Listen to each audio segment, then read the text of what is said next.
Oi, pessoal, tudo bem? Bem-vindos, bem-vindas aí à Prosa com o Betaglia. E hoje nós estamos trazendo um tema aqui fantástico para nós conversarmos, que é a experiência multicultural numa carreira global.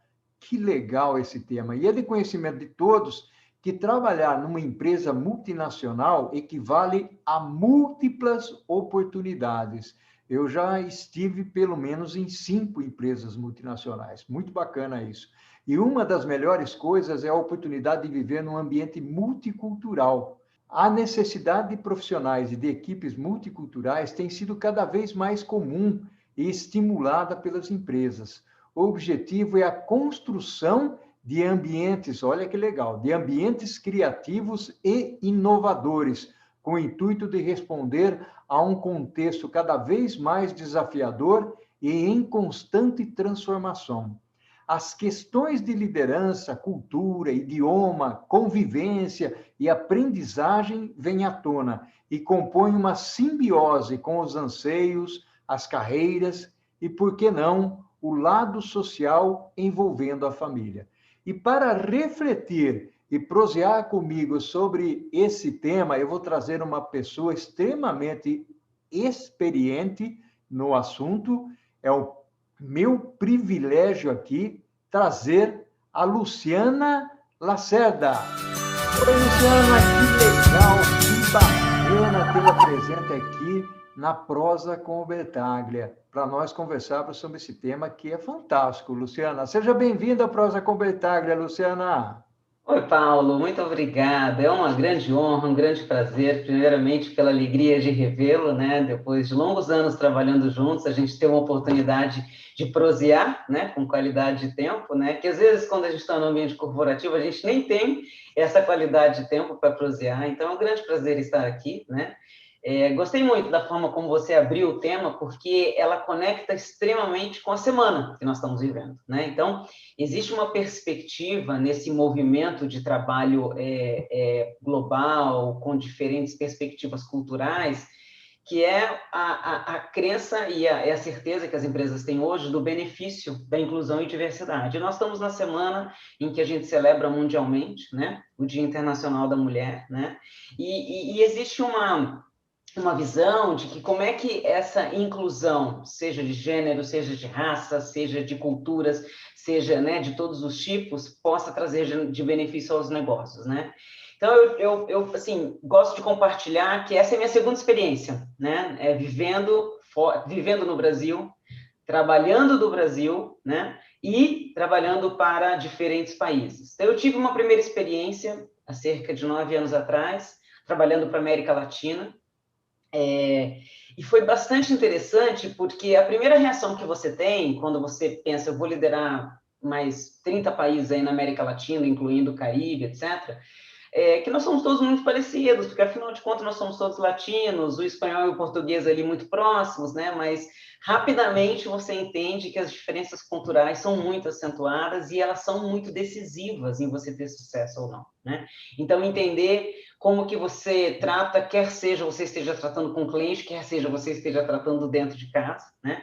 Entender como é que você se comunica. São pequenas coisas, Paulo, que porventura você usou por anos e que deu certo dentro de um único país, e na hora que você procura aplicar, né, num outro país, ele pode ser uma barreira. E aí eu tive agora a grata felicidade de voltar a ter uma segunda experiência, uma experiência maior.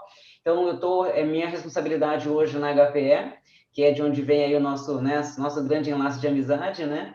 Eu sou responsável hoje pela estrutura. Nós temos um negócio dentro da HPE, que é a nossa torre da vertical de telco, né? Dentro dessa torre de telco, nós temos um negócio especializado em soluções de mídia, né? De comunicações e mídia. E eu sou responsável por toda a estrutura de estratégia e serviços de suporte de Américas, Legal. que engloba desde o Canadá, toda Estados Unidos e toda a América Latina. Então, aí você começa a colocar uma amplitude de diversidade bastante grande. E, complementar a isso, nós temos uma base muito sólida de operações na Europa. Então, existem muitas funções dentro da nossa estrutura que elas são baseadas na Europa.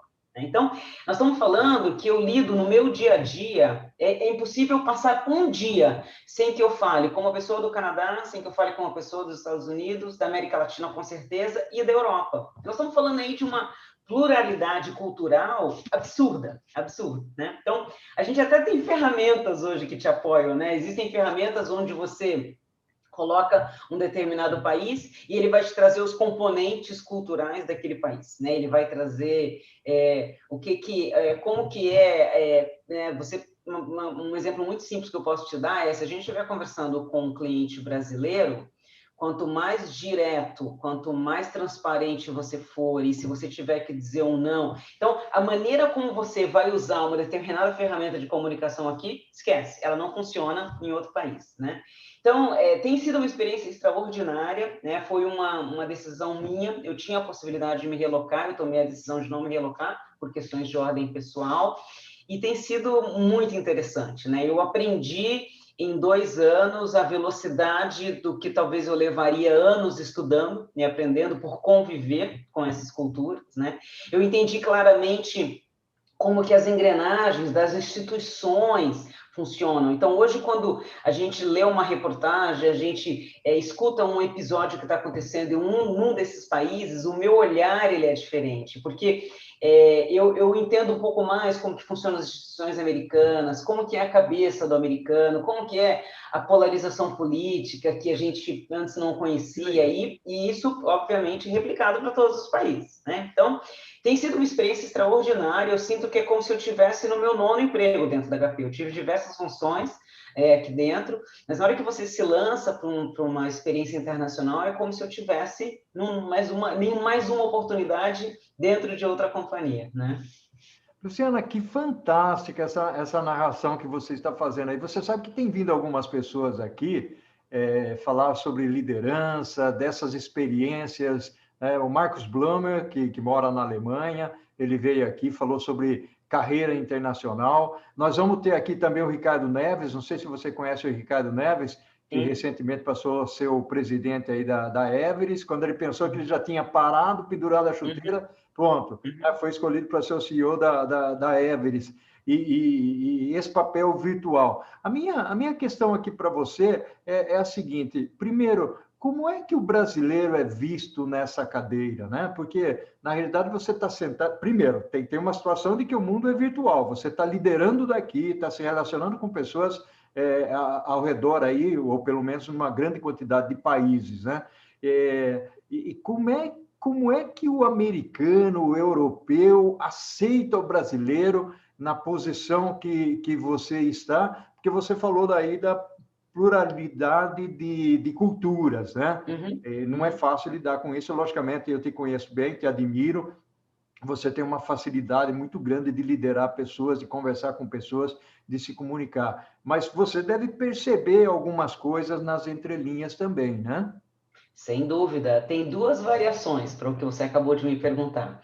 Tem como é que o americano, o europeu vê o brasileiro e como é que ele vê um segundo componente, que é o que se aplica a mim, uma executiva mulher. Verdade, né? Porque verdade, tem aí perfeito. O quesito da mulher brasileira, né? Perfeito. Você sabe, Paulo, que eu tive isso, eu aprendi isso muito rapidamente, logo que eu entrei na HPE, lá que ainda era HP, no legado, né, de algumas décadas atrás, eu aprendi isso rapidamente e eu tenho aí uma postura muito implacável na maneira como eu me posiciono toda vez que eu estou fora do país, né? Passa por diferentes temas, passa pela maneira como você se posiciona em assuntos polêmicos, passa pela forma como você se apresenta, né? Passa por diversos temas, porque infelizmente você tem estereótipos que se criam a partir do que a mídia criou, né? E eu procuro trabalhar isso com muita cautela, né? Então, eu tenho um grande orgulho de ter sido sempre um representante da mulher brasileira, uma mulher séria, capaz, que se joga no mundo dos negócios e trabalha, né? Então, acho que esse é um estereótipo que eu tento mudar o tempo inteiro, né? E que a gente ainda vê muito estereótipo formado. É muito interessante, porque você observa, eu tenho alguns clientes cujos CIOs, eles são brasileiros ou latinos, né? E você os observa também procurando fazer isso nas entrelinhas, né? Então, uma certa agressividade, uma certa seriedade, né? Mas eu ouço uma pergunta muitas vezes, e a gente também, eu estou vivendo duas realidades, porque eu tive o primeiro 1 ano e meio que nós não tínhamos a pandemia, né? Então eu estava viajando, eu estava tendo a oportunidade do contato pessoal e do olhar nos olhos, né? Que muda completamente essa perspectiva. E Aham. agora vivendo essa realidade de, né? Você só consegue olhar para os olhos se você abrir a câmera numa determinada reunião. E eu me lembro que as pessoas... É um estranhamento absurdo, né? A primeira coisa, quando você responde, mas você mora no Brasil? Moro, mas você vai continuar no Brasil? Vou continuar no Brasil. Então, isso eu já ouvi, Paulo, de todos os clientes, né? Mas por que essa opção, né? E aí você trabalha um pouquinho a informação. Então, existe também por outro lado, existe um reconhecimento da nossa capacidade multicultural, né? Porque existe um certo respeito pela nossa capacidade, por exemplo, de ser bilíngue ou trilingue, né? Então, eu estou lidando muito hoje com os americanos e eles ficam impressionados, porque muitas vezes a gente entra numa determinada reunião, se tiver um espanhol nessa reunião, eu vou entrar, vou cumprimentar o americano em inglês e vou cumprimentar o espanhol em espanhol, né? Então, assim, a gente até pode conduzir a reunião em inglês, né? Mas eu procuro fazer esse trabalho. Assim que eu entro numa reunião, se eu tiver essas duas nacionalidades lá, eu vou fazer a direção para aquele que é espanhol ou latino na língua dele. Eu acho que isso é uma cortesia cultural muito interessante, cria uma empatia muito interessante, né? Então, você coloca aí, começa a colocar barreiras de respeito, né? Porque, bem ou mal, talvez na linha, aquele americano que seja até o dono do negócio, ele só tem uma capacidade de comunicação, que é inglês, né? Então, eu acho que a gente está num processo de transformação, ainda tem muito estereótipo criado, mas eu hoje observo muito nessa linha, nessa área de telco, Paulo, a gente tem inúmeros executivos de TI que lideram essas organizações, que são latinos, né, e que estão espalhados por aí. E esta organização de telco, ela também é muito dominada pelos indianos. Então, de alguma forma, ela é extremamente aberta para a inclusão. Se você olhar para os grandes players de comunicação nos Estados Unidos, a grande maior parte dos líderes de TI dessas empresas são indianos, Que radicados nos Estados interessante, Unidos. né? Né? Então, de alguma forma, já existe um pouco dessa abertura para essa inclusão, já é um ambiente muito multicultural, né? E eles são indianos que, embora estejam enraizados, radicados nos Estados Unidos há anos ou décadas, eles ainda são, às vezes, muito tradicionais, né? Na sua maneira de se expressar e tudo mais. Então, o que eu observo na minha indústria é que já tem bastante desse conceito da inclusão, né? Eu tive essa dúvida. Quando eu recebi a proposta para assumir essa posição em Américas, eu me lembro que eu discuti com um executivo, um VP dentro da HP, e uma das coisas que ele me disse foi: preste atenção nos viés inconscientes dos clientes americanos, se você vai ter alguma reação, entre sempre muito preparado, observe isso. Então, eu que já sou muito observadora, né, eu entro em qualquer reunião e mapeio rapidamente o ambiente, postura, olhar, uma série de coisas, e aí você vai se posicionando, né? Então, mas eu ainda acho, Paulo, que de verdade esse é um tema que ainda é do meio, que não é só uma questão local, né, global, como você aí usou, né? Ainda é uma realidade que se aplica. Mas, assim, respondendo a tua pergunta no final, eu acho que nós estamos mudando bastante esse estereótipo criado, quer seja do executivo brasileiro como da executiva brasileira, né? E eu acho que é através da construção de algumas pessoas que são pilares, mas principalmente porque o mundo está cada vez mais cruzado nessa questão, globalizado nessa questão multicultural. Então, como eu te falei, é raro eu estar numa reunião onde eu vou ter somente uma ou duas nacionalidades, né? Então, a gente começa com isso, quebrar as barreiras, né? Não, muito, muito bacana isso, Luciano, até porque quando nós olhamos, há uma evolução, sem dúvida nenhuma, né, em relação à cultura. Eu lembro lá nos idos de 1990, né, eu já tenho meus cabelinhos brancos por aqui, né, ou seja, falar espanhol, você pinçava as pessoas, né? Eu me recordo que as minhas oportunidades, principalmente na Unilever, elas surgiram principalmente em função de ter idioma, né? E principalmente a ida para a América Latina, assumir uma função de América Latina, porque falava espanhol, ou pelo menos arrastava o espanhol, né? O portunhol, como a gente diz. Hoje isso se transforma, ou seja, o brasileiro, ele caminha, logicamente que não é todo mundo, mas ele caminha para como você falou, né, além de ser nativo no português, buscar o inglês e buscar o espanhol. Isso é também uma vantagem competitiva enorme em relação aos outros países da América Latina, porque poucos deles investem no português também. Estou correto nisso? Está correto, está correto. Existem dois aspectos aí. O primeiro é que essa geração nossa, para ser mais velha, dos executivos americanos, por exemplo, quase nenhum eles têm o espanhol. Eles não se preocuparam com isso, né? Então, eles olham para nós e perguntam: por que você fala espanhol se você é brasileira? Eu falo: porque eu estudei, né?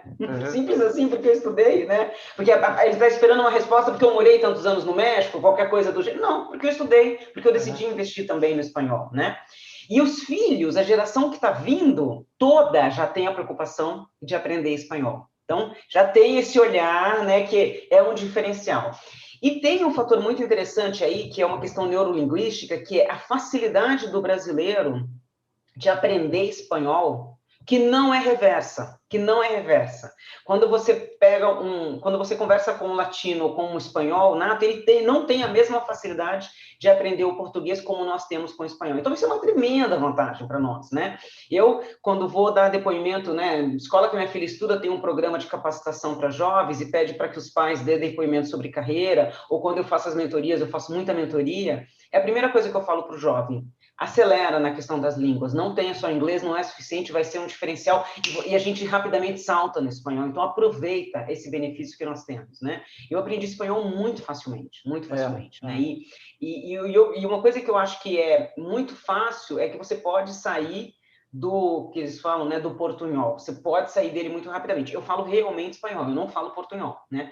Mas basta querer, né? Então, isso eu acho que é um diferencial, e o americano, o europeu, ele está despertando para isso, né? Ele está despertando muito rapidamente para isso, né? Que o inglês, né? Por exemplo, eu te comento que acho que 60% dos americanos que trabalham comigo, todos os filhos estão estudando espanhol. Olha só. Começou, então, um processo de transformação interessante, né? Luciana, fantástico aqui. Eu vou dizer para você o seguinte, eu falei para você que passava rápida essa prosa, né? Nós já estamos terminando aqui o primeiro bloco da prosa. E sobre o que você comentou aí, principalmente, eu gostaria de explorar no segundo bloco a carreira global e algumas perspectivas voltadas para elas, e que você desse alguns insights para as pessoas que nos acompanham aqui, porque tem muita gente que acompanha aqui a Prosa com Bertaglia que está naquele princípio de carreira, né, querendo saber o que vai fazer da vida, para onde vai, quais são as dificuldades, né? E você, com toda essa experiência que você está relatando, você pode comentar alguma coisa aí. Mas vamos deixar para o segundo bloco, pode ser, Luciana? Pode ser sim, vamos sim.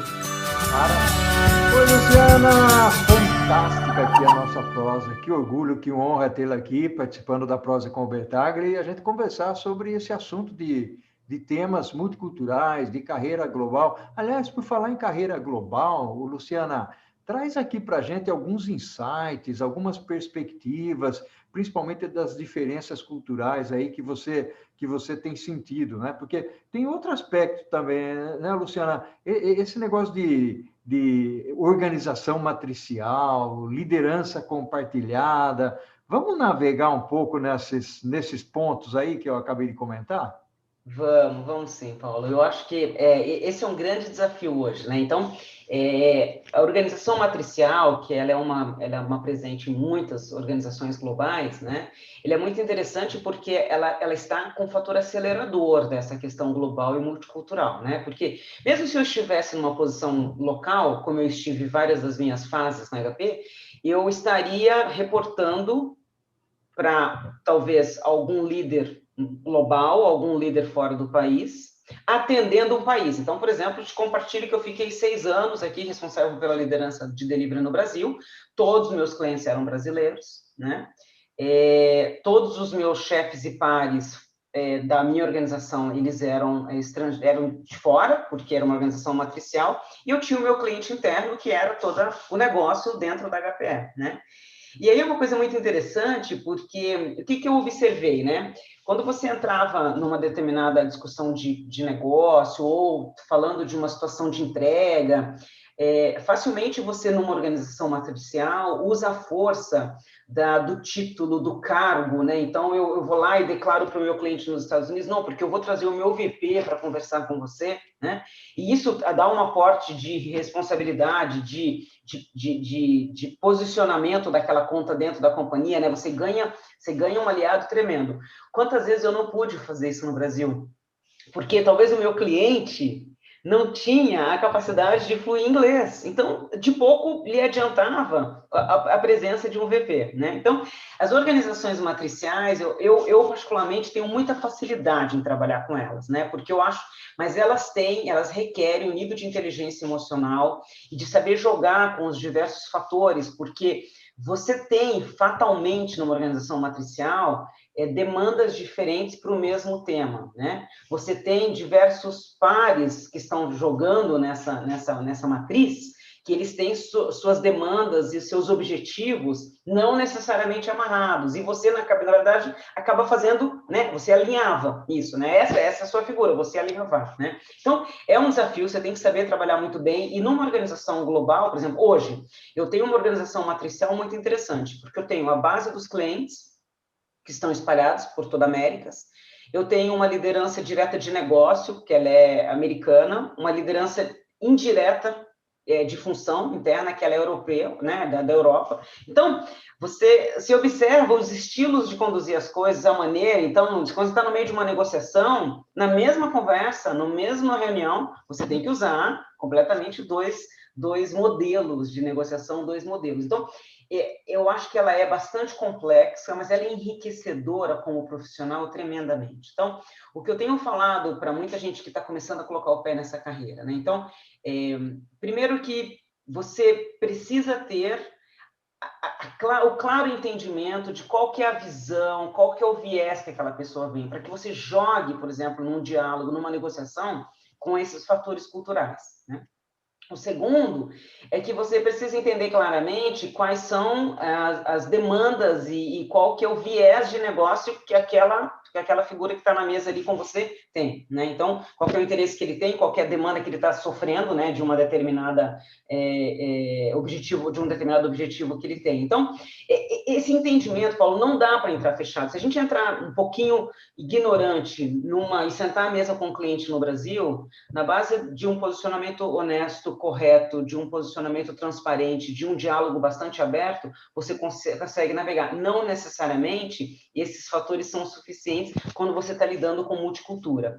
Eu acho que as gerações que estão vindo, Paulo, os nossos filhos e netos, eles vão vir muito preparados para isso, porque são gerações que estão muito globalizadas, já que vivem num mundo muito globalizado, né? Quando eu paro para pensar na exposição, por exemplo, que a minha filha já teve em viagens internacionais e tudo mais, e comparo com a minha, na mesma idade dela, né? Certamente ela está carregando um legado que eu não tinha, né? Que eu tinha que entender essa modelagem toda, eu vim entender essa modelagem já em voo profissional, né? Então, claro que isso é um diferencial para essas gerações que estão chegando, e com essa facilidade de você rapidamente, né, conectar com amigos do mundo inteiro, aprender sobre essas questões, né, sem que você tenha até, às vezes, que se deslocar. Isso foi acelerado pela pandemia, né? Essa capacidade do mundo virtual foi muito acelerada pela pandemia, né? Eu não acho que é como nós queremos continuar vivendo só assim, definitivamente eu não acho, mas definitivamente nós aprendemos a viver de uma forma que nós não sabíamos, né? Só que não foi nós que estamos no mercado de trabalho, foi todas as gerações. Você teve, né, a população mais velha aprendendo a lidar com live para ver seus netos e tudo mais, você teve as crianças sendo arremessadas no online, que éramos só nós que vivíamos, né, que trabalhamos numa empresa globalizada. Então, essa transformação do modelo de viver que a pandemia trouxe, que a gente espera que venha para um ponto de mais equilíbrio, porque obviamente nós estamos com um pêndulo muito deslocado, eu acho que ela também vai ser muito transformadora para esses novos jovens que estão chegando no mercado e que anseiam essa mudança. E uma coisa que eu insisto muito com eles, Paulo, nas mentorias e tudo mais, eles me buscam, porque ainda tem um pouco de uma imagem de que eu só posso ter uma carreira global se eu sair do país, né? Então, eu procuro muito exercitar o quanto eu vivo a realidade global. Tem dias, Paulo, que eu sento aqui nesse escritório e eu rodo inglês das 9 da manhã às 8 da noite. É praticamente como se eu estivesse fora do país. né? Uhum. E eu sinto assim, a hora que eu sinto que eu desliguei o escritório, quando eu desligo o meu escritório, eu sinto que, nossa, agora que eu voltei para casa, realmente, né? Então, essa realidade ela é muito plausível hoje em dia. Então, eu acho que é uma transformação que o mundo está vivendo, né? A gente teve uma importante adequação de indústrias que antes não se viam assim, né? Eu observei, por exemplo, um banco americano mover todo o seu call center para dentro, para o home office, né?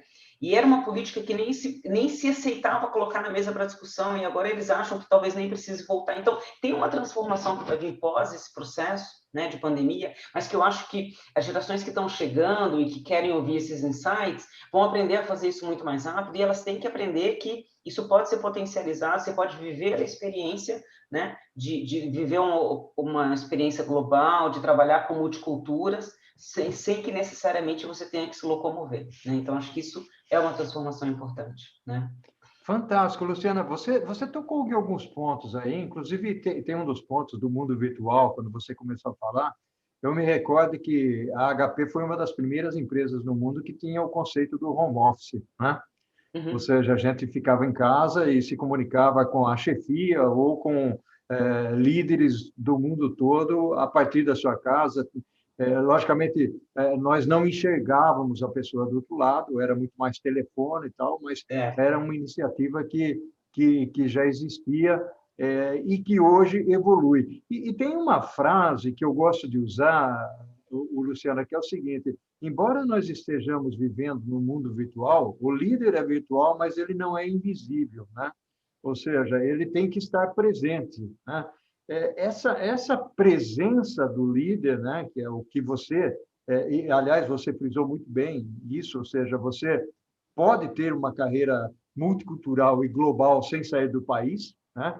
Esse mundo virtual possibilita, proporciona esse tipo de coisa.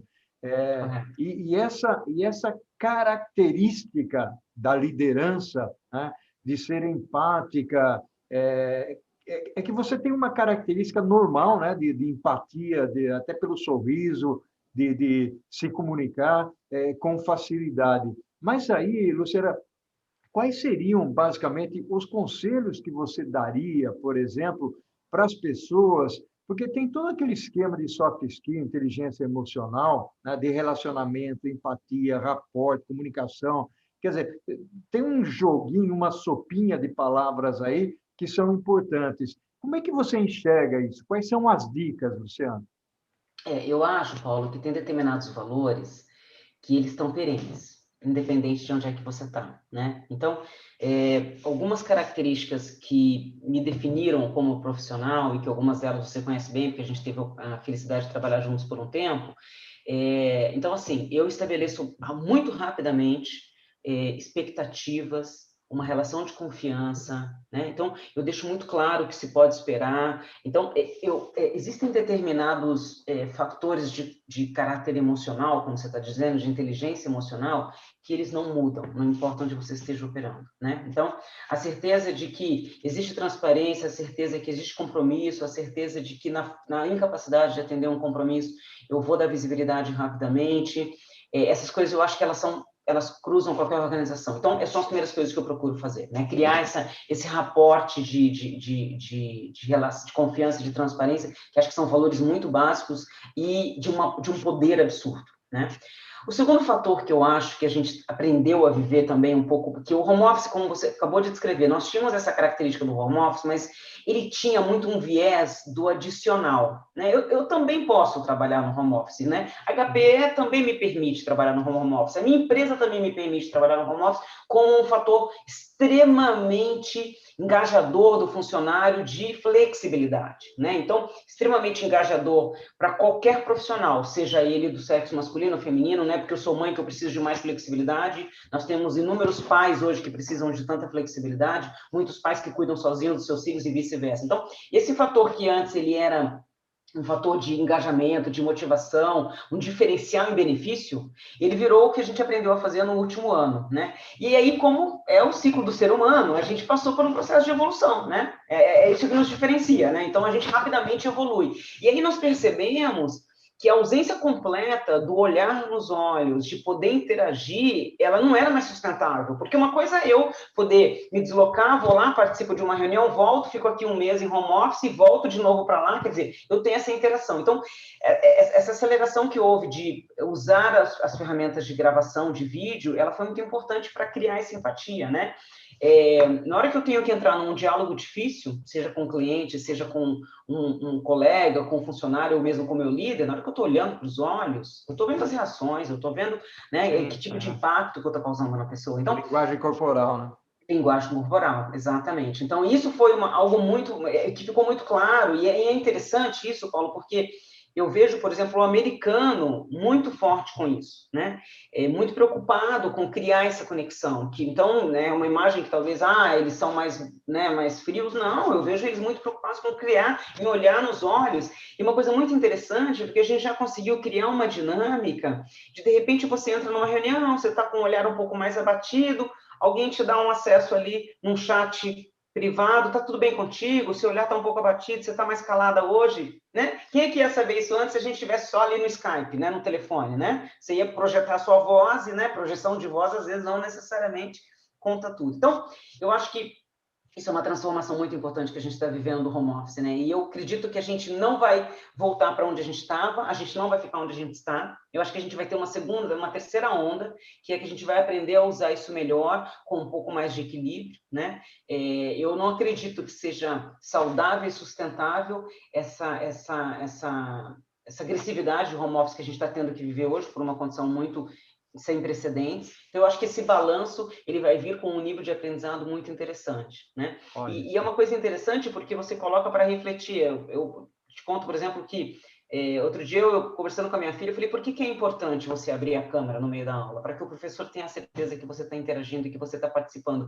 Essa relação de reciprocidade e de respeito com o outro, que está do outro lado esperando uma interação, ela se estabelece através do vídeo, ela se estabelece numa reunião pessoal. Da mesma forma que você entrar numa reunião, não postar o seu olhar, não postar um olhar de confiança, de transparência, é tão quanto você fechar uma câmera em reciprocidade, ou abrir a câmera em reciprocidade a quem está com a câmera aberta. Então, essas são mudanças que vieram para ficar, né? E que eu acho que tem a ver um pouco com o que a gente está falando aqui da empatia, de inteligência emocional, de entender o momento e tudo mais, né?